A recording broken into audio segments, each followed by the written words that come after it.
Welcome to What the Hale's legal drama TLDR. Who's stalking who? Successful YouTubers Jeremy Hales and his fiancée George obtained an order of protection from an Ohio judge against their neighbors in Otter Creek, Florida, Lynette Preston and John Cook. Do you drive by my house and film us every time you're here? Yes, for my protection and for the protection of my loved ones. I've never threatened you. I've never done anything to you. Mr. Hale. Objection, move to strike. Hold on, Ms. Preston, you are not asking a question. Ask a question. I'm going. Mr. Hale, how tall am I? What proof do you have of that? What proof do you have that I did it because of you and that I hadn't been watching my property for years before you? Number one, the property was not up for sale for years before I purchased. Number two, your own post on Instagram that you purchased property next to me at my sign and my gate and that your hearts were on the mend now. Number three, your friend Jamster telling me in front of you that you purchased property to be near me. I could go on, but that should suffice. A deeper look at the actions the stalking neighbors did that led to that court order is needed. After a political spat between warring factions at the Otter Creek Town Hall and an incident where Jeremy Hales informed Lynette Preston she could not grift on What the Hales' large audience at his paid event by asking his fans to donate to her turtle rescue, Live here at Half Mill Time to Grill. She and her ex-husband John reportedly went on a Facebook rampage, creating groups and posts attacking the YouTubers. According to the federal lawsuit filed by Hales, Cook created a post on Facebook in May of 2023 that intended to maliciously do damage to his reputation, stating, "Jeremy, would you like me to post a picture of my in George's mouth? You can't take this one down."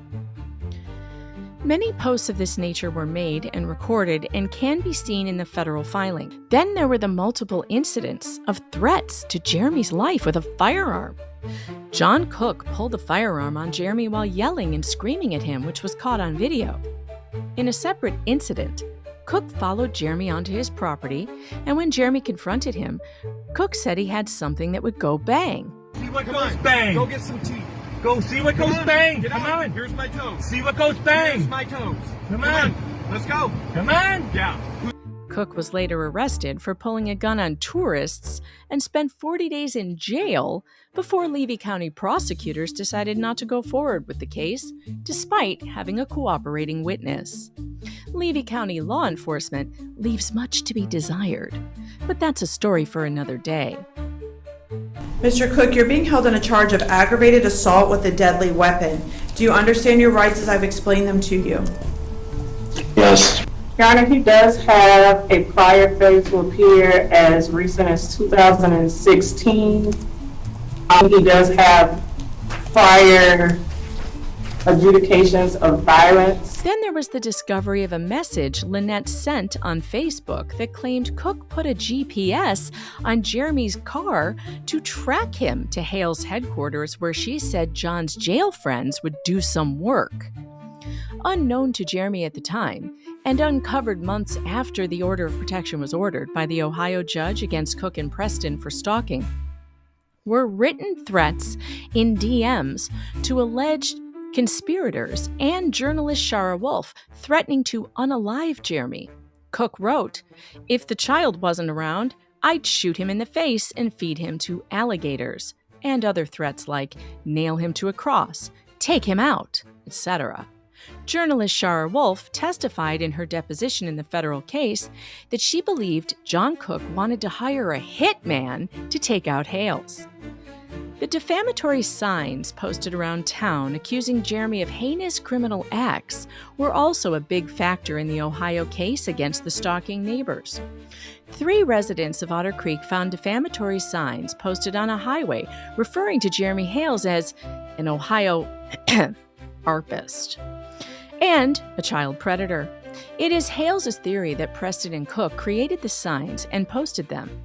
Interviews with Preston and Cook's neighbors in Northport, Florida, where they used to live before Otter Creek, unearthed another political fight where ugly signs were also used against the opponent of Preston and Cook's. But those signs that used profanity about the political candidate Preston and Cook worked against were never tied to them directly.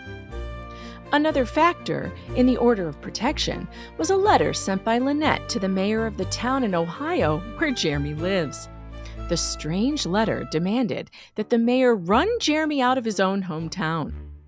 Reaching into Ohio was enough to get the order of protection against the unhinged neighbors, but it didn't stop their behavior. During Shara Wolf's deposition in December of 2024, she revealed that Lynette and John told multiple people that Jeremy was planning to kill Russell Meeks, the former mayor and political opponent of Jeremy's in Otter Creek. While Jeremy and Russell don't see eye to eye, there's no evidence of any bizarre plot to unalive the former mayor in a hunting trip. It was just one more fantastic lie in a long string of lies that appeared to be aimed at Jeremy's reputation and get retribution for his refusal to share his audience with his needy neighbors. But the plot thickened when the two, who were found guilty of stalking Jeremy Hales and George, began to claim that everything they were doing to the YouTubers was being done to them. They began to employ classic DARVO techniques: deny, attack, reverse victim and offender. Jeremy had not mentioned the two on his channel until they had harassed him for months and ignored his reasonable requests to stop, including a cease and desist. When he started reporting their behavior to his large audience, the pair began to cry victim. Then they began to spin a tale that a rich YouTuber was using them, two poor, disabled, innocent, private individuals, as free content for his YouTube channel to make money on a fake storyline for drama. And this, they posted that they're coming to get my baby. We can't even leave our property. This man ain't no joke. And 5 or 6 other people went to the sheriff's department yesterday, all asking for protection from him. I want him to stop harassing me and harassing my family. Now I'm in counseling. I can't take it anymore. He lied in Ohio. They gave him a temporary order, an ex parte order. We weren't even there, and he said we did things we never did. So he got it on nothing. Then here we sit, being threatened with AK-47s, great grenade launchers, tanks, you name it. We're getting all this from him. He's so bold that he's saying it out loud. I need In the announcements, he's torturing my tortoise rescue. He's putting cans of soup with a turtle on it. He's calling me Lynette. They're selling t-shirts. He has a YouTube channel. No, I know. And he's doing this monetarily, not only to me, but to others. And it's getting to the fact that he is now in my adoption of my daughter. He's trying to overturn my adoption of my baby. Right, so Lynette opened a GoFundMe and began to grift on this fairy tale. She wasn't successful trying to leech off Jeremy's generosity or his fans' generosity, but maybe she could be successful grifting on people who envy Jeremy Hales. Envying Jeremy Hales isn't hard to do. He's a wealthy, successful YouTuber, landowner, auctioneer, and philanthropist, known for giving away money and gifts like candy. It's hard to feel sorry for a guy like that. He can handle it, you might think, because he's probably got a Black American Express card, and people with that kind of money don't hurt the way common folk do, right? And so she laid it on thick with the poor, disabled, impoverished, single mother of a disabled child being picked on by her wealthy and bombastic neighbor who was filming her and putting it on YouTube. It was more successful than any grift of hers had ever been before. And what do I mean about her other grifts? Let's go back in time and take a look. And remember, everything you're about to see happened before Jeremy Hales ever heard the name Lynette Michelle Lacey Alexis Preston. Yeah, you heard that right. She has 4 first names, and not only that, but 6 last names from 6 previous marriages. When you shuffle them all together, this makes an almost unlimited pool of aliases she can and has used over multiple states for her whole life. Doing a background check on her is almost impossible and extremely expensive. But back to the grifting. Let's look at the pattern of abusive fundraisers Lynette loves to use to fund her life. Facebook seemed to be Lynette's favorite social media platform, where she used her connections to ask for money for various things. Back in 2016, she was asking to trade Lowe's gift cards for cash, claiming to need money to buy her grandchildren Christmas gifts. Christmas is a popular excuse for grifting for LMNOP. The same time frame saw her posting about financial woes, needing a new car, and trying to get a home equity loan. Constant posts about needing things for her grandchildren, who she said were being abused by their parents and were coming to live with her, led to members of the community giving them things like a pool. Lynette also posted about her grandchildren being sick, maybe looking for sympathy or more excuses to ask for things. At the same time, she would often post about animals in her care, selling puppies or rescuing a savanna cat, but every post is tinged with need and desperation. In 2017, CPS took LMNOP's grandchildren from her after allegations of abuse. This isn't the first time CPS removed children from her care. Her stepdaughter Ashley was removed from Preston's care, then going by the name Lacey Griffin, by the Iowa Department of Human Services in the early 2000s, for what the psychologist involved called severe abuse. Ashley made several videos about her harrowing experience. I don't know when it all changed, from her being the brush your hair, paint your nails type of mom, to the yelling and the screaming and the hitting type of mom. I don't remember when that changed. But I do know when it got really bad. It was in high school. I mean, I would go to school with bruises on me all the time. I was able to hide them. I wore jeans all the time. I blamed it on animals, or I blamed it on the fence, or I fell down while I was doing something, and blah, blah, blah, blah. And I remember faintly remember her waking me and my sister up and putting us in the car and telling us we were leaving. And we left. And I don't remember where we went after that. But basically stole me from my father, from my dad. Came home one day and she was super mad at me for something. All I remember is a bunch of stuff being thrown at me. I think I laughed at her because I get mad. When I get really mad, I laugh. And I think at that point is when she lost it, and she grabbed me by the shoulders and pushed me into the pantry door. She pushed me into the pantry door, and the doorknob hit me in the middle of my spine. And it wasn't a soft push. It wasn't a little shove. It was grab me by my shoulders and shove me into the pantry door. So I go to school, and of course, I had gym that week. And as everyone knows, in high school gym, what do you have to do? You have to change in front of all these other girls before you can go out to gym. You have to change into your gym clothes. So I'm sitting there, I'm changing, and one of my friends gets a look at my back. And she said, "Oh my God, Ashley, what happened to your back?" I said, "What do you mean?" She's like, "You have a softball-sized bruise on your spine."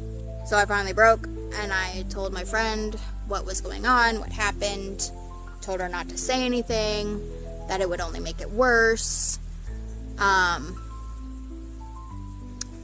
Sure enough, she decided to ignore me, and she went to the school counselor, who then called me in, who then called her in.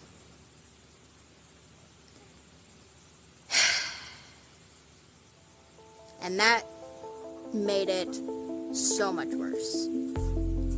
The yelling and the screaming, she stopped the hitting because she didn't want to leave bruises.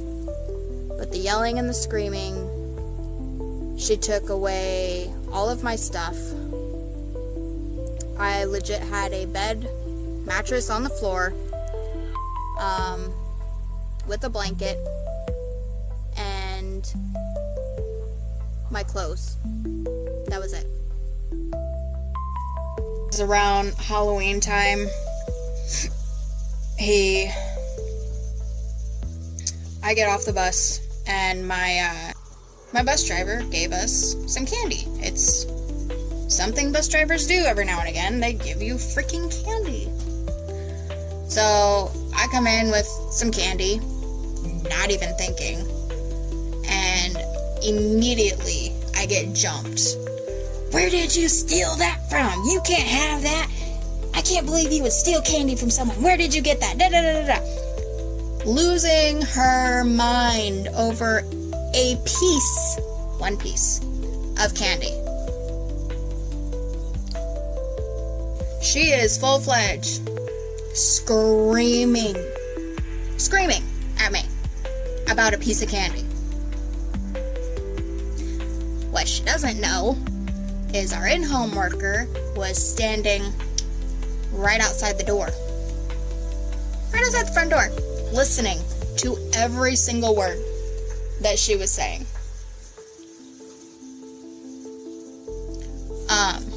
Listening to the whole thing. So finally, I guess he decides that he's heard enough. He knocks on the door. And in true Lynette fashion, she opens the door. "Oh, hi, we weren't expecting you today. What are you doing here? Can I get you anything? Can I get you a drink? It's hot out. Are you thirsty?" He's like, "Save it. I just heard everything." Her face, her mask drops. "Well, fine. If you can deal with her then."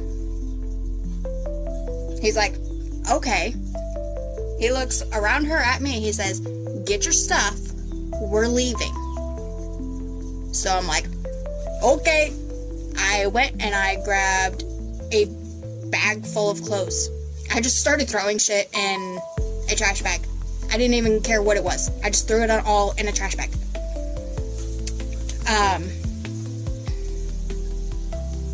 So I throw everything in a trash bag, and as I'm walking out the door, she goes, "That's not yours, it's mine," and tears the trash bag out of my hands, throws my stereo that I had gotten from my brother onto the floor. So she says that I can't take anything, that she bought it, it's hers, none of that is mine. So I said, fine. I grabbed a handful of clothes. I don't even know what I picked up. I just grabbed whatever I can fit in my hands. Grab that, grab my stereo, and run out the door. Literally with an armful of clothes. Well, that just got really dark, and I did interview Ashley after she made those recordings, and it was heartbreaking. And the question should be asked, why, after having multiple children removed from her care by CPS in different states, was Lynette Preston able to adopt another child? But that's another topic for another video on a different day. Let's get back to Lynette Preston her earlier days in Northport, Florida. Preston appears to have met John Cook around 2011 and married him in 2018, but lived with him in several places in Florida. The two got involved in local politics where they made a lot of enemies. There were neighbor disputes and trespass orders issued. No matter where Preston lives, there are always fights with neighbors. At one point, they filed to have Preston's daughter removed from their condo. In 2014, Lynette and John received a letter from the condo association complaining of constant noise coming from their condo. At the time, Preston was going by the name Lynette Corrados and Michelle Corrados. During the time between Rotundo, Florida and Northport, Preston's online grifts seemed to increase. There were multiple requests for fundraisers for cars, campers, animal care, divorce, and more. But things really started ramping up when she began to raise money to adopt the little girl living with her now, HG. The next video in this series will delve into that adoption and the upset in Northport surrounding Lynette's constant pleas for help and money. But keep in mind, all of this controversy surrounding this woman was before she ever met Jeremy Hales. How likely is it that he's the source of all of her problems? Stay tuned.